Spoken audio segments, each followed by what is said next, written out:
Estas férias leve o Observador no bolso.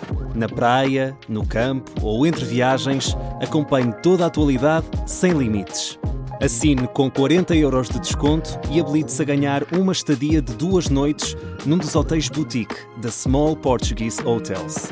Este verão, desligue da rotina, não da informação. Assine em observador.pt. Vamos às notícias.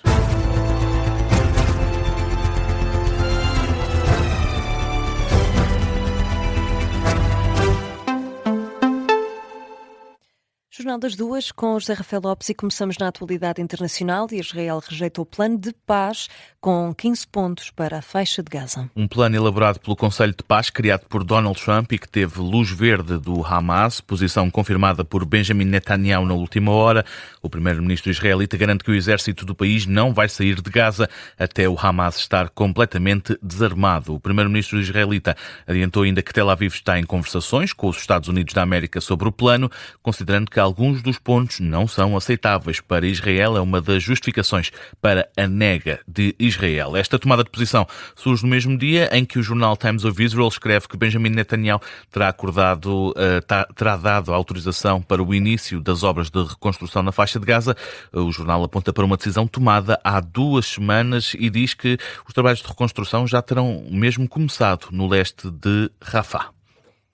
Irão e Omã insistem que está para breve um acordo para permitir a navegação no Estreito de Hormuz, mas as exigências iranianas podem complicar o cenário de entendimento. O Irão pretende que os Estados Unidos fiquem de fora das conversas e ter maior domínio sobre a passagem. Na Rádio Observador, o tenente-general Marco Serronha diz que o Irão não quer apenas gerir o tráfego marítimo, quer também forçar de forma total a saída das forças americanas da região. Além de parar com a guerra, por assim dizer, exige a paragem do bloqueio naval e, enfim, a saída do dispositivo militar do Médio Oriente.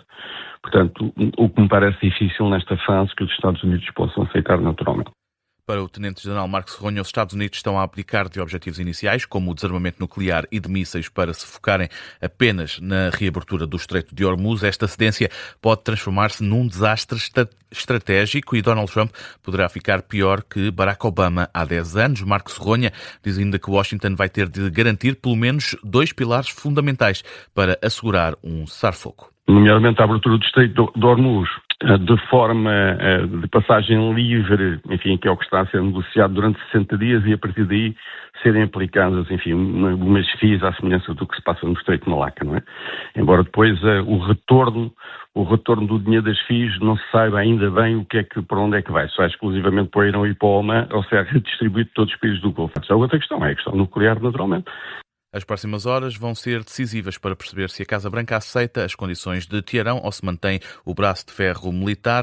É a análise do tenente-general Marco Serronha no Gabinete de Guerra, aqui na Rádio Observador.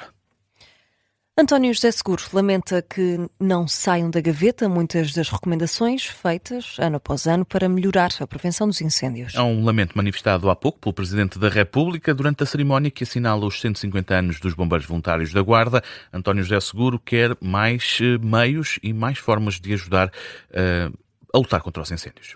Tenho transmitido a necessidade de melhorarmos a prevenção e a capacidade de resposta. O relatório da Comissão Técnica Independente, que avaliou os incêndios de agosto do ano passado e foi revelado há poucos dias, vai no mesmo sentido. E aponta algo ainda mais preocupante. Muito ficou por fazer depois dos relatórios anteriores dos incêndios de 2017. E essas falhas reduziram a nossa capacidade de resposta aos grandes incêndios do ano passado. António José Seguro aponta também o dedo aos anúncios que ficaram por cumprir. Dá o exemplo do incêndio de 2022 na Serra da Estrela. O Governo, após esse incêndio que durou mais de 2 semanas, anunciou uma verba de 155 milhões de euros para avançar com a revitalização do Parque Natural. O balanço António José Seguro é este. Quase nada foi investido dos 155 milhões de euros anunciados. Ora, quando se assinala meio século do Parque Natural da Serra da Estrela, em vez de passa-culpas, o que se exige são passos concretos para revitalizar e proteger o nosso património natural, que é também um dos principais ativos desta região do interior do nosso país. A Serra da Estrela merece mais do que promessas. É o que sentencia o chefe de Estado, que anunciou por esta ocasião a atribuição da Ordem de Mérito à Associação Humanitária de Bombeiros Voluntários da Guarda, que cumpre 150 anos de história. Agora, os incêndios, mais de 200 de operacionais continuam envolvidos no combate a 2 fogos que começaram ontem à tarde no concelho de Carrazeda de Anciães. O primeiro na freguesia de Linhares, um incêndio já em fase de resolução, ou seja, sem grande risco de propagação para lá do perímetro definido pelos bombeiros. Os operacionais, ainda assim, estão no terreno e contam com a ajuda de 2 meios aéreos e mais de 70 viaturas. Entretanto, entrou também em resolução o incêndio em Parambos, também no concelho de Carrazeda de Anciães. No local, de acordo com o site da Proteção Civil, estão mais de 80 operacionais, 6 meios aéreos. O vento continua a preocupar os bombeiros e dificulta o combate às chamas. E em Vila Pouca de Aguiar, um incêndio está a preocupar os bombeiros. As chamas estão a lavrar em Veia de Jales, um incêndio longe de habitações. Estão no terreno mais de 100 operacionais, acompanhados por perto de 30 meios terrestres. O combate às chamas em Vila Pouca de Aguiar conta ainda com o apoio de 6 meios aéreos. As urgências de oftalmologia dos hospitais do Serviço Nacional de Saúde não têm previsto um reforço do número de profissionais para a noite do eclipse. O fenómeno acontece no dia 12, na próxima quarta-feira. Não há um reforço para já. É essa a indicação da Direção Executiva do SNS, questionada pelo jornalista do Observador, Tiago Queiro. A Direção Executiva do SNS diz que não se espera um aumento significativo da afluência às urgências e que por isso não está a ser equacionado um reforço dos profissionais. Para se perceber, e até porque não é comum ouvirmos falar de urgências de oftalmologia, os hospitais do SNS têm nos dias úteis e durante o dia o apoio de oftalmologistas na urgência. Mas durante a noite e aos fins de semana e feriados, o que acontece é que há uma concentração da resposta, ou seja, está concentrada nas urgências metropolitanas em Lisboa e no Porto. E na noite do eclipse, portanto de quarta para quinta-feira, sim, serão os hospitais de São José em Lisboa e de São João no Porto a assegurar a urgência e onde estarão escalados 2 médicos oftalmologistas. Os hospitais acreditam que a campanha de sensibilização que tem sido feita nos últimos dias deve ser suficiente para evitar um aumento significativo da afluência às urgências. Se assim não for, fica a garantia. Os hospitais garantem que, caso seja necessário, poderão sempre mobilizar mais médicos, caso haja o tal aumento grande de procura pelas urgências.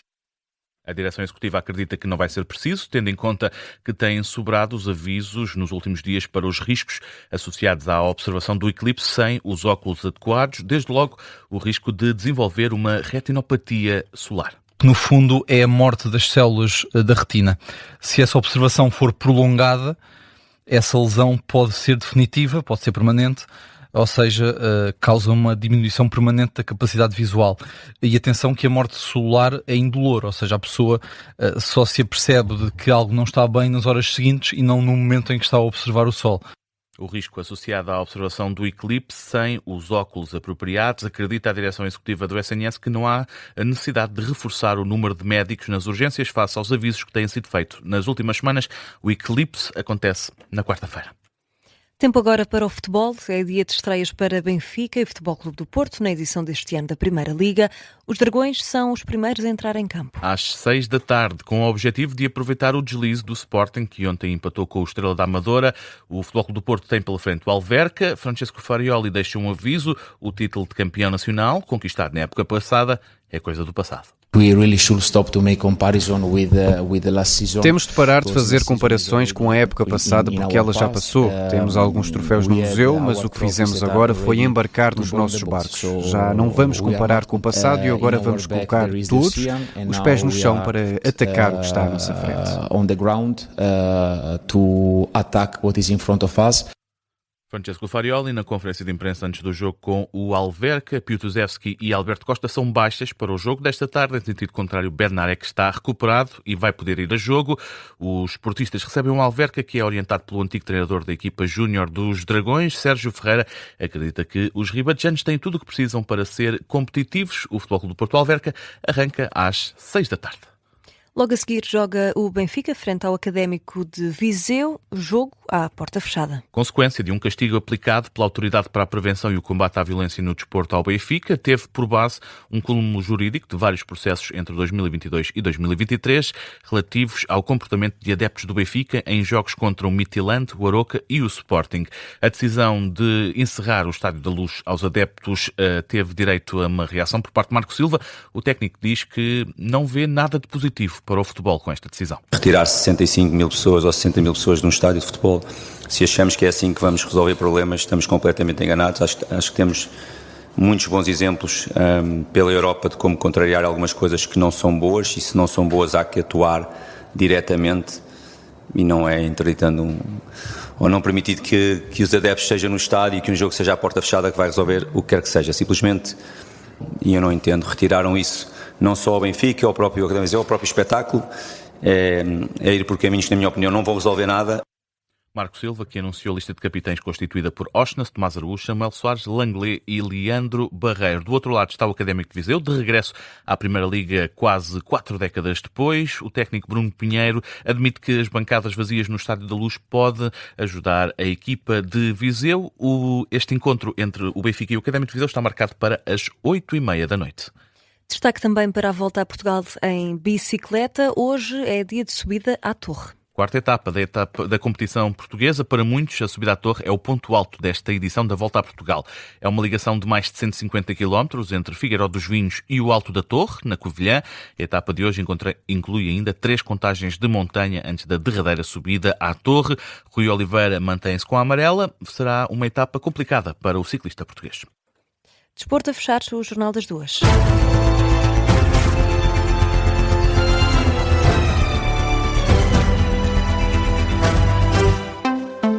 Este programa tem o apoio de BetClick.